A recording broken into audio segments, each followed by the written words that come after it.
আজ শুভেন্দু অধিকারী যখন নবান্নে সাংবাদিক বৈঠক করছিলেন তখন একটি পর্দা ফাঁস করেছিলেন। হ্যাঁ, রাকিবুল শেখের কথা বলেছিলেন। সেই রাকিবুল শেখেরই ব্যাংক অ্যাকাউন্টের স্টেটমেন্ট দেখাচ্ছি আপনাদের। দেখুন, পর পর লক্ষ্মীর ভান্ডারের টাকা ঢুকেছে এই রাকিবুল শেখের অ্যাকাউন্টে। হ্যাঁ, লক্ষ্মীর ভান্ডারের জালিয়াতি। মুর্শিদাবাদের বহরমপুরের রাকিবুল শেখ, তার অ্যাকাউন্টে পর পর ঢুকেছে লক্ষ্মীর ভান্ডারের টাকা। আর আজ নবান্নে সাংবাদিক বৈঠক করে পর্দা ফাঁস মুখ্যমন্ত্রী শুভেন্দু অধিকারীর। কি বলেছেন তিনি, আগে সেটা শোনাই। আপনাদের একটা উদাহরণ দিই আমি। এই মুহূর্তে লক্ষ্মীর ভান্ডার পাচ্ছেন রাকিবুল শেখ, তার পিতার নাম মনসুর শেখ, তার বাড়ি হচ্ছে শিয়ালমারা, পোস্ট হচ্ছে বহরমপুরের রাদারঘাট। যে কর্মসূচি মহিলাদের জন্য, সেই কর্মসূচি তো ভেজাল এবং বেনজল ভেরিফিকেশন না থাকার ফলে ঢুকে বসে আছে। এই ফর্মে অনেকগুলি ক্লজ রেখেছি। বিডিও অফিস থেকে বিধায়কদের এই কাজে যুক্ত করা হবে। জনকল্যাণ শিবির হচ্ছে 15, 16, 17, সেখানেও ফর্ম ফিল আপ করার বা সহযোগিতা করার, বা কেউ যদি কোনো এই ফর্মের কোনো একটি ক্লজ বা কোনো একটি বিষয়ে তার কোনো কনফিউশন থাকে, সেটাও করতে পারবেন। এই জালিয়াতির কথাই আজ শুভেন্দু অধিকারী মুখ্যমন্ত্রী বলেছেন। আরো একবার যদি সেই ব্যাংক অ্যাকাউন্ট স্টেটমেন্ট আপনাদের দেখায়, তাহলে দেখুন, রাকিবুল শেখ, তার অ্যাকাউন্টে ঢুকছে লক্ষ্মীর ভান্ডারের টাকা। একেবারে পর পর লক্ষ্মীর ভান্ডারের টাকা ঢুকেছে রাকিবুল শেখের অ্যাকাউন্টে।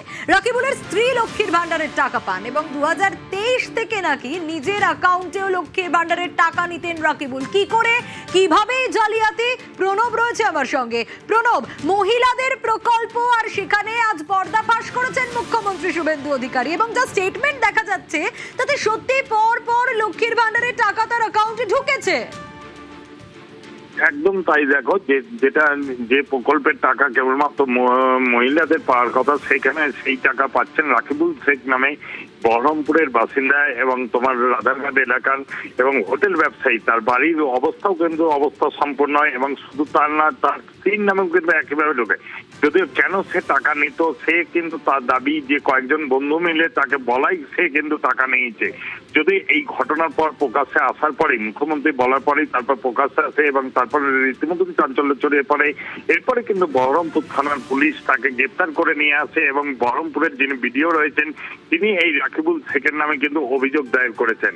এবং রাধারঘাট পঞ্চায়েতের যিনি প্রধান রয়েছেন তিনি কিন্তু পুরো বিষয়টা দায়িত্বে চাপিয়ে দিয়েছেন ব্লক আধিকারিকদের। তার দায়িত্ব তিনি বলেছেন যে এই বিষয়গুলো তদন্ত করা হয় সাধারণত তোমার তার বিডিও অফিস থেকে, সেখানে পঞ্চায়েতের কোন রকম ইয়ে থাকে না। কিন্তু যদিও বিডিও অফিস থেকেও কিন্তু পঞ্চায়েতের ওপর দায়ী চাপিয়ে দিতে চেয়েছে।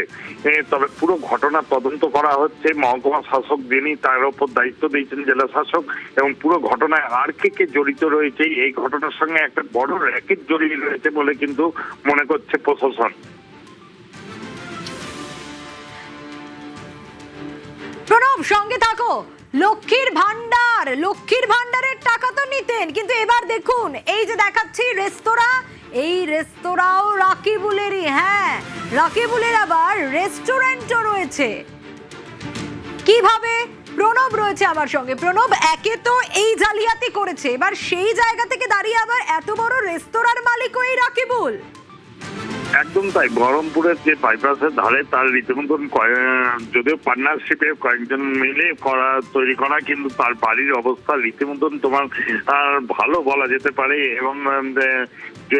এবং এই টাকা প্রায় বছর 3 ধরে করছিল, এবং তার বন্ধুরাও যারা রয়েছে তারাও কিন্তু এই টাকা না তোলার জন্য কিন্তু তাকে পরামর্শ দিয়েছে বলে কিন্তু এখন দাবি করছে তার বন্ধুরা।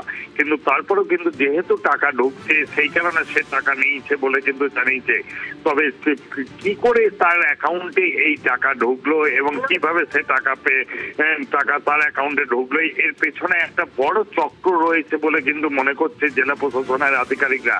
এবং অন্য জেলার লোকও কিন্তু এই ঘটনার সঙ্গে জড়িত, এবং আরো বেশ কিছু লোক তদন্ত করলে উঠে আসতে পারে বলে আশঙ্কা করছেন। সেই কারণে কিন্তু তাকে সঙ্গে সঙ্গে তাকে বাড়ি থেকে গ্রেপ্তার করে নিয়ে আসে পুলিশ, এবং তাকে কিন্তু ইতিমধ্যেই বহরমপুর থানায় কিন্তু জিজ্ঞাসাবাদ করা হচ্ছে। বেশ, সঙ্গে থাকো প্রণব, দেখি রাকিবুলের কি বক্তব্য। ওই মোটামুটি বছরখানিক এরকম হবে সামথিং। না, লক্ষ্মীর ভাণ্ডারের জন্য অ্যাপ্লাই করে দেবে। ঢুকতো তখন আমি চেক করলাম অ্যাকাউন্ট বা এই ব্যাপার আপডেট যখন করলাম বুঝতে পারলাম না, বিডিও অফিসে জানাই দেবে। হ্যাঁ অনলাইন, কিন্তু এবার ব্যাপারটা হচ্ছে ঢুকতো, কারো কয়েকটা বন্ধুকে আমি পরামর্শ নিলাম, হ্যাঁ যে ঢুকছে ঢুকুক, অসুবিধা নাই, এরকম দুর্নীতিবাজ তো চলছে এই সরকার থাকাকালীন। আমি বলে না, আমি তো একা দুর্নীতিবাজ করিনি, আমি তো একা দুর্নীতি করিনি, করেছে তো অনেক। সেই সব দুর্নীতিগুলোকেও দেখতে হবে, কারণ আমি যদি সরকার যদি আমাকে যেরকম স্টেপ নেবে সরকারি নিয়মানুসারে, সেভাবে আমাকে যেতে হবে আর কি, সরকারের নিয়মানুসারে। প্রকারান্তরে কোথাও স্বীকারই করে নিলেন দুর্নীতি করেছেন, বলছেন একা তো দুর্নীতি করিনি, আমার মতো অনেকেই এই দুর্নীতি করেছে।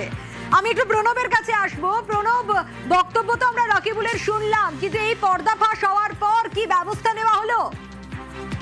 দেখো, ইতিমধ্যেই তাকে কিন্তু গ্রেপ্তার করেছে বহরমপুর থানার পুলিশ এবং তাকে জিজ্ঞাসাবাদ করে পুলিশ জানতে চাইছে যে এই ঘটনার সঙ্গে সে একা না, এর সঙ্গে একটা বড় চক্র জড়িয়ে রয়েছে এবং সে দীর্ঘদিন ধরে কিভাবে এই টাকা তার অ্যাকাউন্টে ঢুকলো অথচ সে টাকা তুলে নিল সঙ্গে সঙ্গে, কাউকে কোনো রকম ভাবে অভিযোগ জানানো নয়, কি করে জানাতে হবে, এই কারণে একাধিকবার তোমার এই নিয়ে তদন্ত হয়েছে। প্রত্যেকের বাড়িতে, বেনিফিশিয়ারির বাড়িতে গিয়ে পঞ্চায়েতের পক্ষ থেকে, ব্লক অফিসের পক্ষ থেকে, তারপরে কি করে এড়িয়ে গেল না যে লগ ইনের যে টাকা ঢোকে সেই লগ ইনের কোন নাম্বারের মাধ্যমে সেই চক্র কাজ করেছে সেটা কিন্তু জানার চেষ্টা করছে এবং পুলিশ মনে করছে যে বড় ধরনের একটা চক্র এই ঘটনার সঙ্গে জড়িয়ে।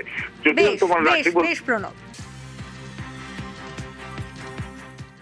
এটা তো আমাদের কাছে ডেটা থাকে না, এটা যেহেতু দুয়ারে সরকার ক্যাম্পের মাধ্যমে আমাদের ওনারা জমা করেন এবং কিছু কিছু হয়তো অনলাইনও করেন। এবার সেটা তো ব্লক ভেরিফাই করে পাঠায়, তো সেহেতু হয়তো হয়েছে, সেটা আমাদের জানা ছিল না। ব্লক ভেবে দেখবেন যে না কীভাবে কী স্টেপ নেওয়া যায়।